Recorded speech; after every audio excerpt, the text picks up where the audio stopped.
Kami nagkasundo. It's an unfair even thought to say that at this point in time. What about on a personal level?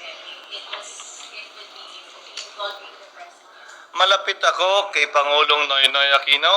Hindi kami nagkasundo sa maraming bagay dahil alam niya may trabaho ko bilang senador noong panahon yon. May trabaho din siya bilang Pangulo. Ganon din kay Pangulong Duterte mula nung mayor siya hanggang presidente. At sa totoo lang, ang pinakamalapit kong naging kaibigan ng presidente ay si Pangulong Aquino. Malayo kumpara sa sino mang naging Pangulo pagkatapos niya, bago niya o ngayon.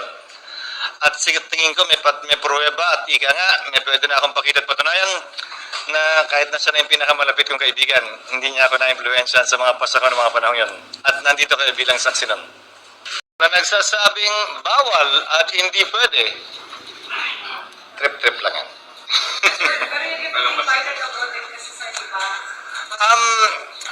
I honestly don't know, but my priority will be my job now as Senate President, not only for the country, not only for the institution, but also for my colleagues.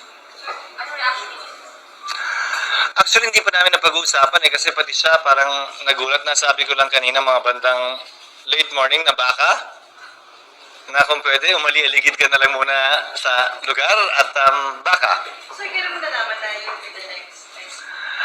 Tulad ng anumang eleksyon, hanggat hindi pa natatapos ang aktual na botohan at ikaw ay napoproklama, ika nga, hindi pa tapos ang anumang eleksyon. So nalaman ko, matapos kong sumumpa. Pero kailan nahilig na pwede kang umalis? Bawat oras naman may pag-asa. Ikaw naman, hindi lang ako, siguro kahit yung iba ngayon, bahagi ng pagkakaroon ng pag-asa yan. Subalit, hanggat hindi natapos, hindi ako naniwala, bagaman nanampalataya ako. Sabi nila si Senator Zubiri ay consensus builder. What would be your leadership style? As I said earlier, walang team ko, team niya, team namin, walang majority-minority, nag-iisa kami Senado at yun ang pananaw ko.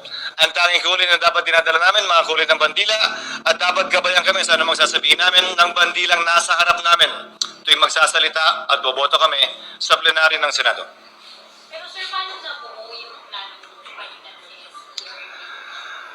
Ulitin ko, question ng kumpiyansa to at hindi para sa akin sa panahong ito. Sabihin ko anong rason ng bawat isa may kanya-kanyang rason at mas gusto kong pag-usapan kung anong mga marapat nating gawin at hindi ko anumang maaaring sakit o pagkagulat o tampo ng ilan o ng iba kaugnay ng bagay na yan. Matapos ang halalan, palagi kong sinasabi, tapos na dapat yon. Dapat umabante na tayo sa ngalan ng panilbihan ng sambayanan. At yun din naman ang sinabi ni Senate President Zubiri bago siya nagbitiw. Sir,